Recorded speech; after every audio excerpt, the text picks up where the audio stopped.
You ask Tiger to calculate. This deals with linear inequalities with one unknown.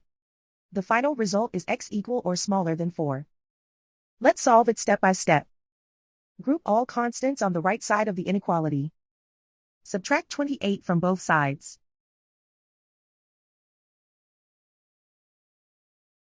Simplify the arithmetic.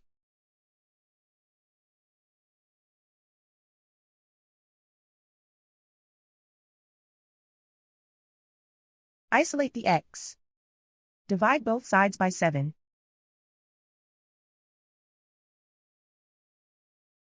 Simplify the fraction.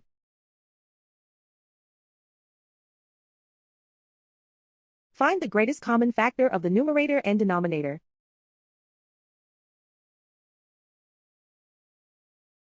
Factor out and cancel the greatest common factor.